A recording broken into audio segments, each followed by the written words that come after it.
this week. What do you want to hear? The good news or the bad news? Well, why don't we start with the good news first? The good news is the Syracuse basketball team just keeps rolling along. Long Beach State came into the Dome and they found out you can't go east, young man. Of course, the old saying is you go west, young man. Well, Syracuse could have gone west, but you know, it wouldn't have made any sense.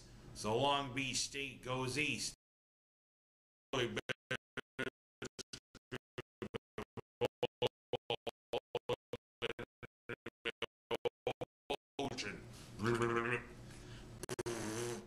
Salt water. Oh well, the Orange made Long Beach State swallow plenty of salt water. Almost pretty much ran them right out of the Dome. Another big game for the...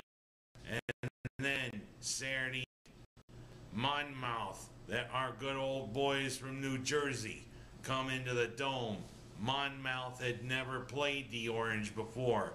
And I don't know if Monmouth wants to play the Orange again. Pesky there for a little while in the first half. And then it's like Syracuse decided, you come into our house, we gonna drop the bomb on you. That's exactly what they did. Boy, I never seen so many alley-oops ever since I heard that big song back in the 50s. Alley-oop, oop, oop. Alright, enough doo-wopping. But there were plenty of that with the Orange there. Putting up over 100 points on Monmouth. And guess what? They finally get a week off after playing 3 games in 6 days. Their next game isn't until this Saturday night, when our old friends from Buffalo come into the Dome. But I kind of got an idea about that. Thing is, Canisius always readily wants to play Syracuse. But I wonder, what about the other 2 universities from up there that play Division I college basketball? Why doesn't the University of Buffalo come, nor Niagara University? Syracuse has had pretty decent rivalries with those 2, especially Niagara. What, the Purple Eagles don't want to fly east to play the Orange? Kind of bit of a colorful game if you ask me. Of course, the University of Buffalo didn't want to come. And you know, that's a lot of bull. And speaking of Buffalo, I go from the good news to the bad news. This thing is really mystifying me, and Chan Gailey is really making me angry. Heck, doesn't he have the guts to call some plays? What about that punt there in the 4th quarter? Ryan Lindell could have attempted a 52-yard field goal. Heck, Lindell hitting field goals from 55 yards in practice. But no, Chan Gailey says, punt it. And what about only running C.J. Spiller 8 times in the game? I'm just doing a lot of this with that. As I tell you what, Gailey says, oh, Spiller's winded. In that nice southern fried drawl of his. If Spiller's winded, what is the strength and conditioning coach doing? Thing is, Spiller being as speedy as he is, 8 times a game, he shouldn't be out of shape like that. I mean, he doesn't look like that to me. Well, whatever. It was another stupefying loss to a team we should have easily handled. Heck, on that final drive, it showed that Buffalo doesn't have the killer instinct. And you know what happens? Buffalo plays good, then in the 4th quarter, they collapse.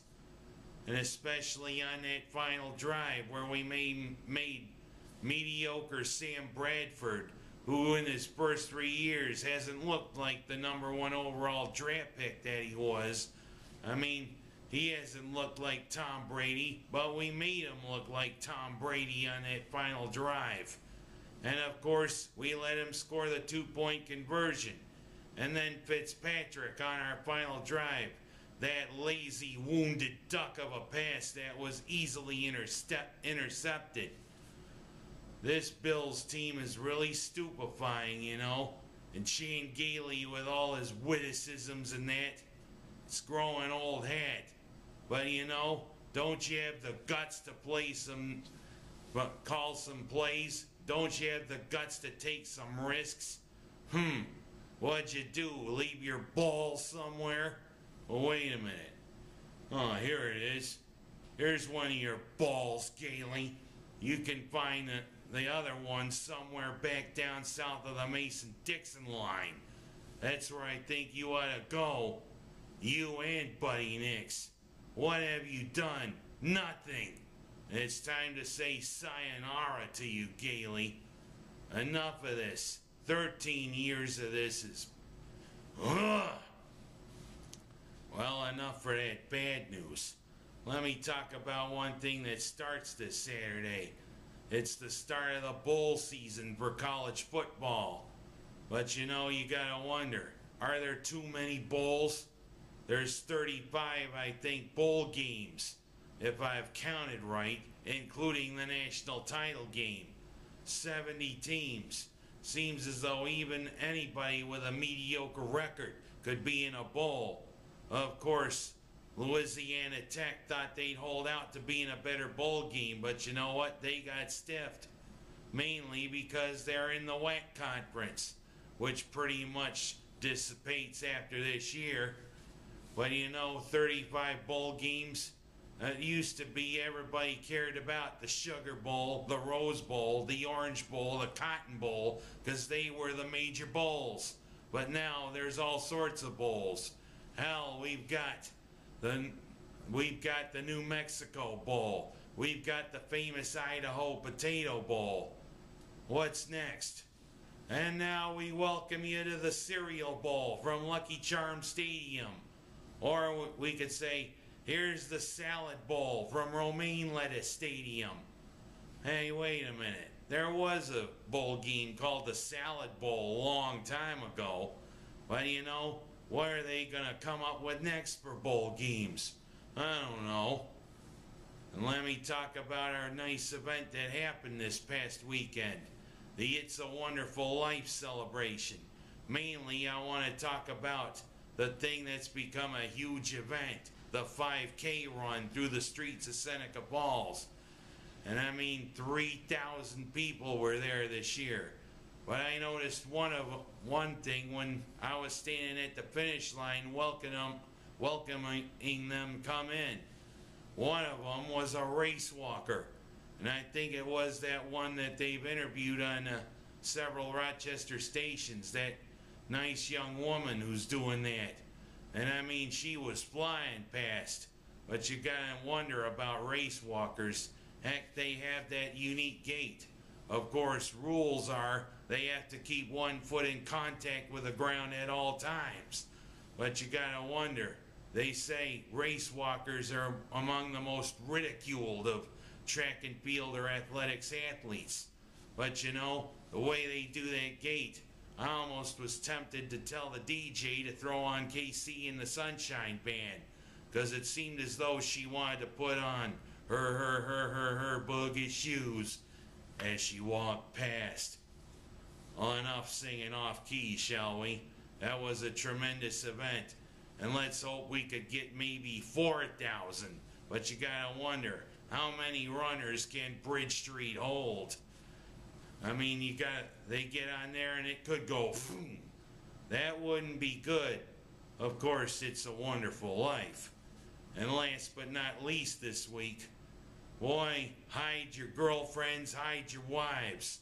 Because guess who's back coaching in football? Bobby Petrino. Yes, Western Kentucky decided to give Bobby Petrino another chance.